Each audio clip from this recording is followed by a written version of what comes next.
So can we like sit down and like all be Story time. This is story time. Wait. I'll hold the pillow, Everyone up the woodwork. Story time with LeVar. Oh, we got a baby. Oh, We have a baby. We actually have a child for story time. Hi. This is the greatest. So this is The Rhino Who Swallowed a Storm by one of my favorite authors, LeVar Burton. And my co-writer was Susan Schaefer-Bernardo, and the illustrations, and they are beautiful, are by Courtney Fletcher.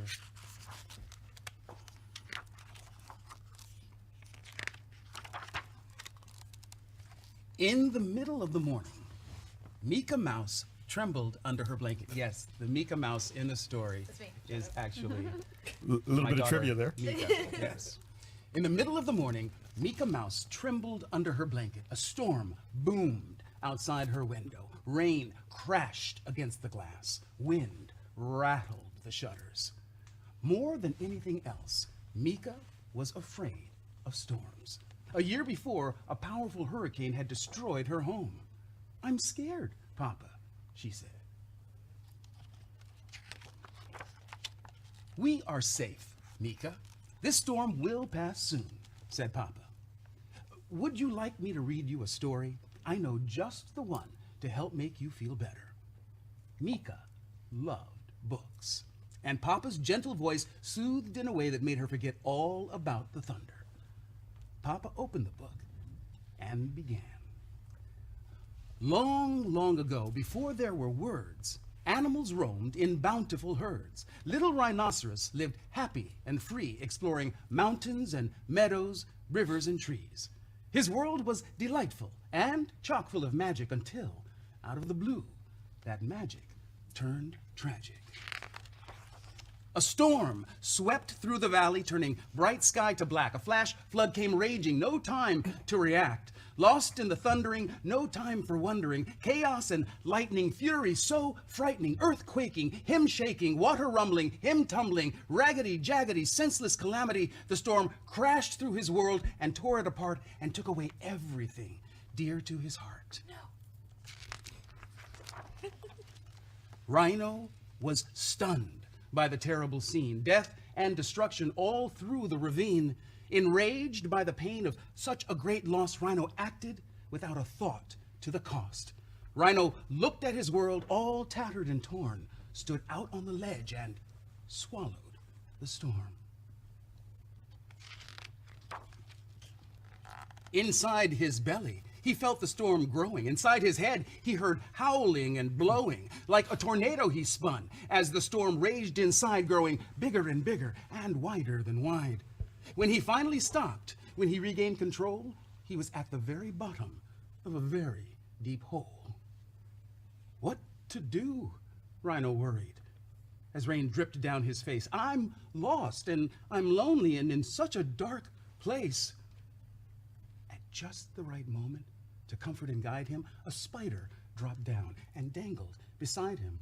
"The world up above is shattered and gray, but it's where you belong, so you must find a way to let that storm out and move through your sorrow. You'll find many helpers on your road to tomorrow."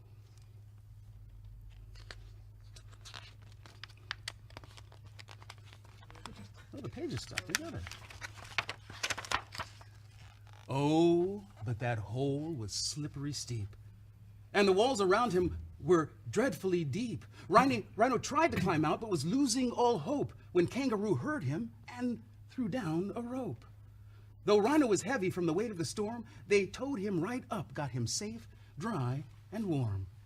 "We're strong and steady and always ready. When danger strikes, we hop to it. Fire or flood, snow or mud, when help is needed, we'll pull you through it." Watching those heroes do what they did best gave Rhino the strength to set off on his quest. The storm he was clutching made him buzzy and blurry. It kept his brain foggy and filled him with worry. Where do I go? What do I do? How will I ever make it through? After every dark night, there comes a new day. Be kind, do your best, and you'll find a way. up comes the sun. There are steps to complete. There isn't a map, just follow your feet. Those were the bees. Rhino followed his feet to a wallowing spot where he plopped on a rock and had a deep thought. I'm tired of caging the wind and the rain, exhausted from holding this anger and pain. We're all on this earth to learn and to grow, a wise old tortoise chimed in from below. Allowing yourself to start feeling your feelings is the very first step on the journey toward healing. It doesn't much matter if you're fast or you're slow. If you want to move forward, just trust and let go. Rhino shook and shimmied and stomped in the muck, and just as he'd hoped, that storm came unstuck. At first, one little raindrop leaked out of his eye. Then Rhino let go and had a good cry. His tears formed a river that flowed to the sea, where a pot of whales swam happy and free. I do feel better, Rhino thought as he drifted. Then up swam a whale, and Rhino was lifted. If you ever feel blue, the whale said with a spout, remember to breathe. Breathe in and breathe out. Sing your own song and take it deep, deep, deep. Then rise above with a joyful leap. As he floated home on a gentle wave, Rhino felt calm and strong and brave. His vision was clear like the sky above, and he looked at his world through eyes filled with love. He thanked the kind spider and the brave kangaroo and all of the others who had helped him through. He was glad to know that if he ever lost hope, they'd lend him a hand or throw him a rope. He had journeyed his journey a very long way to find light in a world turned gray. He'd swallowed a storm with no thought to the cost. He'd felt all alone. He'd been tumbled and tossed. Life would bring changes, beginning and ends, but he had faith in himself and faith in his friends. As they curled up together, he felt loved and protected, and he dreamed of a world that was safe and connected. He understood now. It was love that mattered.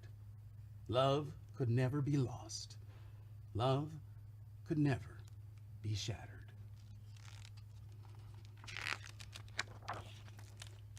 Papa closed the book and gave Mika a hug. I know it was scary when our home was destroyed last winter, said Papa.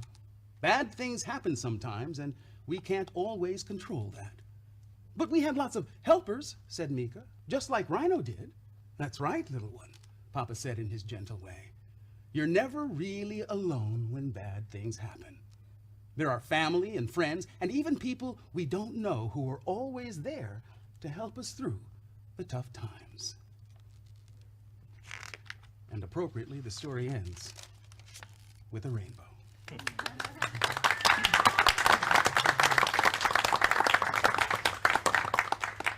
Question? Why was the whale Irish? Why was the whale Irish? It was just a question. It was like vaguely Irish. I thought it was more Scottish, but Oh, that yeah, I mean, Thank you. why was he vaguely in the... Wow, that was incredible. Thank you so Thank you. much for doing I that. think when people Thank ask, you all. Thank you. when people ask like, what's the coolest thing you've ever got to do because of Rooster Teeth? I think like this is it, hands down. That's in the top. That's it. Wow. Okay. So Story time. yeah, so that was story time. So we're gonna do Part another. A. Well, yeah, Part part A. A. We're doing another story time in a little bit.